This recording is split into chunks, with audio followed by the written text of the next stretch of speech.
Hello friends, welcome to my channel Samarth education centre. आज के इस वीडियो में मैं आपको मैथ्स का चैप्टर 4 जो कि बेसिक ज्योमेट्रिकल आइडियाज़ की एक्सरसाइज 4.4 पढ़ाने जा रहा हूँ। तो बिना किसी देरी के इस वीडियो को स्टार्ट करते हैं।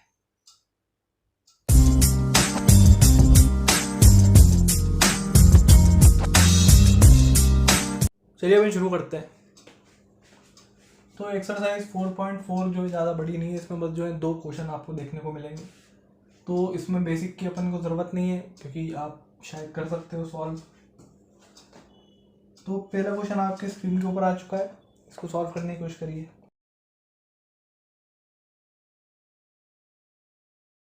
चलिए तो देख लेते हैं पहला क्वेश्चन। पहले क्वेश्चन का answer, draw a rough sketch of a triangle ABC. ABC का जो है रफ स्केच बनाना है, ठीक है। Mark a point P in it interior and a point Q in it exterior. तो क्या बोल रहा है, सबसे पहले एक ट्रायंगल बनाना है रफ, तो बना लेते हैं। उस ट्रायंगल का नाम है एबीसी। ये हो गया आपका एबीसी।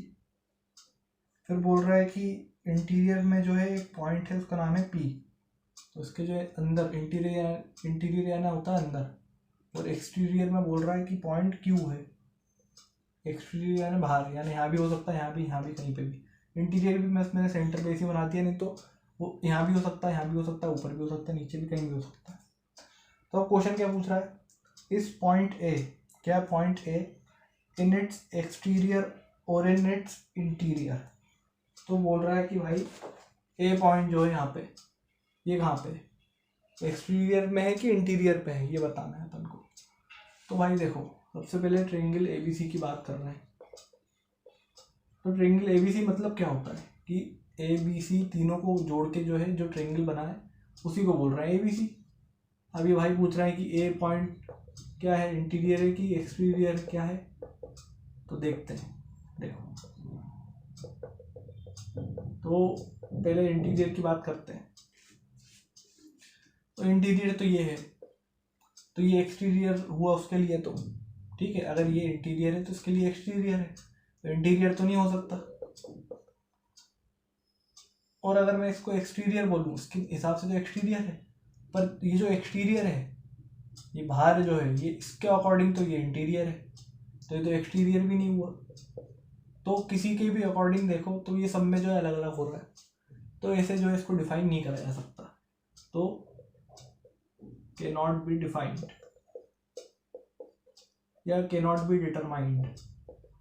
इसलिए ट्रायंगल एबीसी में जो ए पॉइंट है वो क्या है, बस एक पॉइंट है, और वो भी पॉइंट ऑन लाइन, मतलब लाइन पे ही जो है पॉइंट है। ये जो है ना ही इंटीरियर है ना ही एक्सटीरियर है, ये बस लाइन जो बनाई है ना अपने ए बी सी ट्रायंगल की जो लाइन, उसमें जो है लाइन के अंदर कंसिडर होगा। तो एक तरह से कह सकते हैं ए पॉइंट जो है ए लाइन है। तो इसका आंसर क्या होगा, ए लाइन। ए जो है लाइन हो जाएगी। ऐसे ही अपन देखते हैं दूसरा वाला। ये वाला मुझे उम्मीद थी आप लोग से बन गया होगा, क्योंकि कुछ इसमें है ही नहीं। 2 क्वेश्चन है उसमें से भी एक बेसिक क्वेश्चन था, ठीक है लोग। तो अगला क्वेश्चन आपके स्क्रीन पे आ चुका है, इसको सॉल्व करने की कोशिश करिए।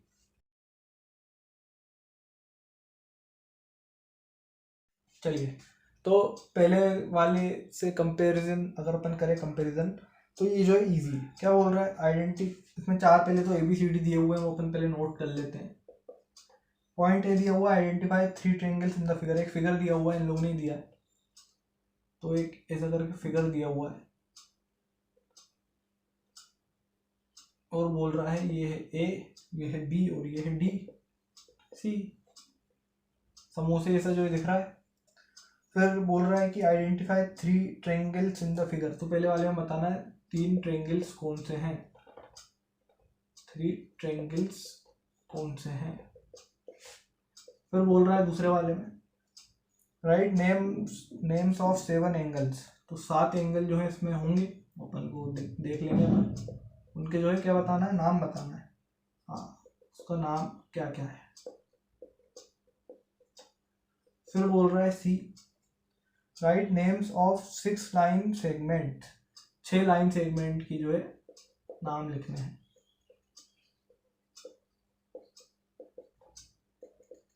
ये भी जो है पर इसके कंपैरिजन में जो इजी है, सॉरी डिफिकल्ट है।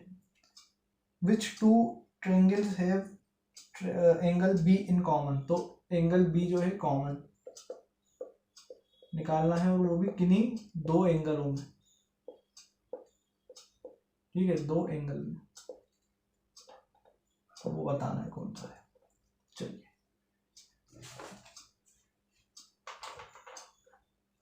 तो आपके सामने ये आपको 4 पॉइंट दिख रहे हैं, आपको फिगर दिख रहा है, देखते हैं एक एक करके करना क्या है।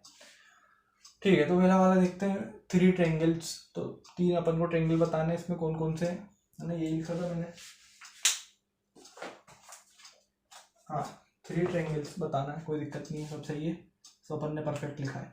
चलो करें, सॉल्यूशन करते हैं।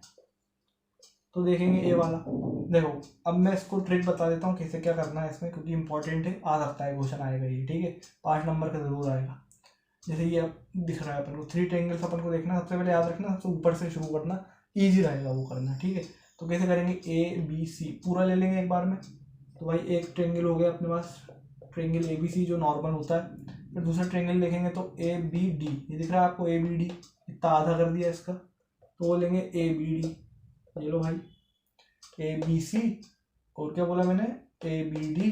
अब ये वाला देखो क्या हुआ इसमें, समझो मैंने एक बार पूरे को ले लिया, फिर मैंने एक बार आधे को ले लिया, तो पूरा और हो गया, आधा भी हो गया, अब आधा बचा है इस साइड का, उसको भी ले लेंगे, हो जाएंगे 3 ट्रायंगल अपने।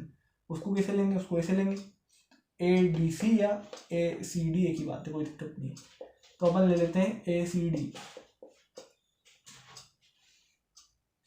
एक बार बना के दिखा देता हूँ, ABC ABD ACD, पूरे 3 ट्रायंगल समाप्त हो जाएंगे।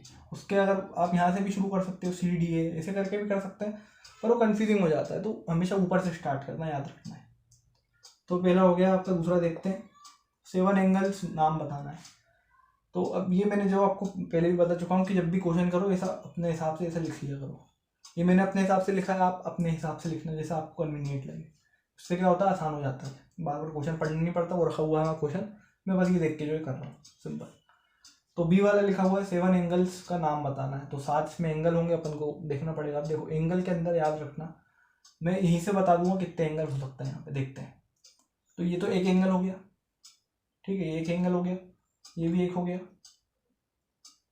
ये जो है 2 हो जाएंगे, क्यों, क्योंकि एक लाइन बीच में आ गई है। जहाँ बीच में याद रखना, कभी भी बीच में कभी किसी के लाइन आए तो हमेशा वो 2 एंगल बनाता है, क्योंकि यहाँ भी बनेगा यहाँ भी बनेगा। तो याद रखना, यहाँ पे लिख देते हैं अपन 2, यहाँ पे लिख देंगे 1, यहाँ पे लिख देंगे 1, ठीक है। अब देखेंगे, और यहाँ पे देख रहे हो तो यहाँ पे एक और दिख रहा है आपको, यहाँ पे इसी प्रकार से 90 वाला दिख रहा है, यहाँ पे भी 60 60 60, और मतलब ये तो 30 30 ये हो जाएगा आपका 30 30, क्योंकि ये 60 होता है पूरा एंगल, ये हो जाएगा आपका 60, ये हो जाएगा आपका 60, ये हो जाएगा 90, इधर भी जो है 90 हो जाएगा, तो यहाँ पे भी जो है 2 बनेंगे, ठीक है। अब एक आध एंगल जो है एक्स्ट्रा भी हो सकता है, तो कोई दिक्कत नहीं है, उसमें अपन देख लेंगे कैसे हो जाएगा। आगे अपन सॉल्व करना चालू करते हैं, फिर मैं आपको बता दूंगा, ठीक है। चलो, तो जैसे कि मैंने बताया, सबसे पहले सबसे ऊपर से इस्तेमाल शुरू करना है, तो ABD से करेंगे अपन, तो ट्रायंगल लिख लेंगे अपन ABD, इसमें जो मैंने बताया था बीच वाला होता है वो शो कर रहा है कितना, 60, एक हो गया। फिर देखते हैं ABD हो गया, फिर होगा आपका ABC भी हो सकता है, क्योंकि ये पूरा एक कंप्लीट एंगल बनाएगा, इसलिए ये कितने हो गए, 1 1 2 हो गए, ये 2 4 6, एक कौन सा बनेगा, कंप्लीट एंगल का बनेगा, याद रखना है कंप्लीट एंगल का एंगल बनता है, वो भले ही वो सेम क्यों नहीं हो, उसको लिखा जाता है, इसलिए जो ये कंसीडर हो रहा है ABC। अब अपन बाकी कर देंगे आराम से, तो दोनों में B आ गया, B खत्म हो गया, B को हटा दो। अब आएंगे A से, फिर से करेंगे D वाला, ADC और ADB, तो ADC एक बार ऐसे में, एक बार ऐसे में, ADB, D का भी चैप्टर ओवर हो गया। अब कौन बचा आपका, C बचा है, तो ACD ए सी डी। अब याद रखना ए सी बी मत कर देना, क्योंकि वो कंप्लीट एंगल अपन कंसिडर कर चुके हैं A B C. Triangle A B C जो है कंप्लीट एंगल कंसिडर हो चुका है। अगर आपने एंगल लिखा आपने ए सी बी, दोनों का मतलब एक ही है, उसको डबल वाल लिख दोगे, उससे एक ही एंगल जो है जस्टिफाई होगा, इसलिए उसको जो है बार बार नहीं लेंगे, उसको हटा देते हैं। तो सी का भी चैप्टर यहाँ पे कंप्लीट हो गया। अब आपका लास्ट बचा हुआ है ए, यहाँ पे लिख देते हैं। अब देखो ए को लेना है तो ए से शुरू तो कर नहीं सकते, बी से करेंगे शुरू, ठीक है। डी से कर सकते हैं पर गड़बड़ हो सकती है, कंफ्यूज हो सकते हो, बी से करते हैं। बीच वाले से कमी जो है आप बीच वाले को कम काम में लेना, कोने वाले को जो ज़्यादा काम में लिया करो, उससे कन्फ्यूज़न नहीं होती। बात करते हैं बी से लेंगे और सी से चाहो तो ले सकते हो, लेनी पड़ेगा। तो लेते हैं बी ए डी, ठीक है, एक हो गया। ये 30 वाला हो गया। यहाँ पे सी से ले लेंगे सी ए बी, या सॉरी सी ए डी। अब अगर यहाँ पे बोलो कि भैया ऐसा भी तो कर सकते थे बी ए सी, वो कंप्लीट एंगल में फिर कंसीडर हो जाएगा, तो अपन को कंप्लीट एंगल में जो कंसीडर नहीं करना है, क्योंकि अपन पहले कर चुके हैं, इसलिए जो इतने ए इसमें दोनों में ख़त्म हो जाएगा। तो जो मैंने आपको बताया था ये 2 बार आएगा, ये 2 बार आया, डी 2 बार आया, सी एक बार ही आया, बाकी बी 2 बार आया, क्योंकि कंप्लीट एंगल शो करना था। और कंप्लीट एंगल नॉर्मल एंगल ऐसे में चलता है ना, बता चुका हूँ मैं, एंटी क्लॉकवाइज चलता है, एंटी क्लॉकवाइज डायरेक्शन में जो है एंगल चलता है, इसलिए कंप्लीट एंगल किसको कंसीडर करा जाएगा, ए बी सी को। बाकी ऐसे घुमा फिरा के करोगे बात एक ही है, वो डबल एंगल काउंट हो जाएंगे, उसको कट मारना पड़ता है। तो यहाँ पे भी जो है 2 हो गए, 2 2 2, ये 2 + 2 + 2 + 1 7, टोटल कितने होगा आपके पास 7। तो पहले आप फिगर देख लिया करो, उसके अकॉर्डिंग जो है अपन खुद ईजीली सॉल्व कर सकते हैं, ठीक है। अब देखो आपको नोट कैसे करना है, ये आपका पहला क्वेश्चन हो जाएगा, तो थोड़ा अरेंज कर देते हैं, ये आपका डायग्राम है, ठीक है, इसको हटा देते हैं, ज़रूरत नहीं है। और ये आपका कॉन्सेप्ट याद रखने की चीज़ है, ये आप याद रखना, ये इसको इग्नोर कर सकते हो, रफ वर्क है। बाकी ये कंप्लीट एंगल का जो है सब कुछ है, उसको आपको समझना है, ठीक है। अब सी वाला करते हैं, तो सी वाले में फिर से एक बार ये बना लेते हैं, क्योंकि एंगल वाले पे बेस्ड हो गया, तब ये लाइन सेगमेंट वाले पे। तो फिर से अपना जो है समोसा तैयार हो रहा है।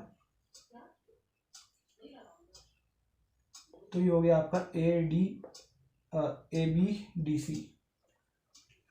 अब लाइन सेगमेंट की बात कर रहा है, फिर से सबसे ऊपर से करेंगे। देखो लाइन सेगमेंट पहले तो ए से बना लेते हैं, ए बी ए डी और आपका ए सी, 3 लाइन सेगमेंट हो गई आपकी ए से, ठीक है। अब बताओ बी से कर लें, बी से कर लेते हैं, बी डी बी सी एक बार पूरा ले लेंगे, क्योंकि वो भी कंसिडर हो जाएगा। फिर ये इतना तो है गया था, देखो बी डी हो गया, यहाँ से यहाँ तक हो गया, यहाँ से यहाँ तक भी हो गया, यहाँ से यहाँ तक नहीं हुआ, कर लेते हैं क्या, सी डी। और कुछ बचा है, देखो सी है तो ऐसी होता है, बाकी इंटरचेंज करोगे तो मतलब एक ही होगा, इसलिए लिखना मत। तो आपके 6 लाइन सेगमेंट जो हो जाएंगे।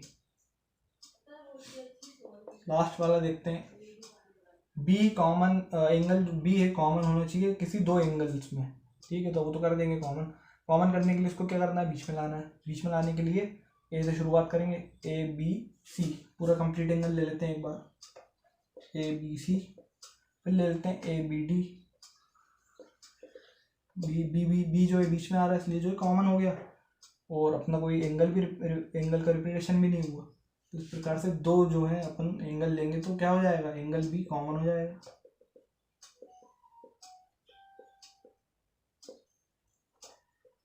इस प्रकार की जो है एक्सरसाइज आपकी थी, ज़्यादा कोई दिक्कत नहीं थी, इजीली जो है हो गई। सेकंड वाला क्वेश्चन फर्स्ट वाले के मुकाबले ज़्यादा अच्छा है और ज़्यादा बढ़िया भी है। फर्स्ट वाला भी थोड़ा ऐसे ही है, पर ठीक है। और सेकंड वाले में मल्टीपल क्वेश्चन दिए हुए हैं, 4 क्वेश्चन आपको करने के लिए दिए हुए हैं, और जो बढ़िया से मैंने अलग अलग पार्ट्स में आपको जो इसको करके दिखा दिया है, ठीक है। इसको जितना मैं अरेंज कर सकता था मैंने कर लिया, बाकी आप जो है कॉपी में अरेंज कर ही लोगे। तो have a note of it.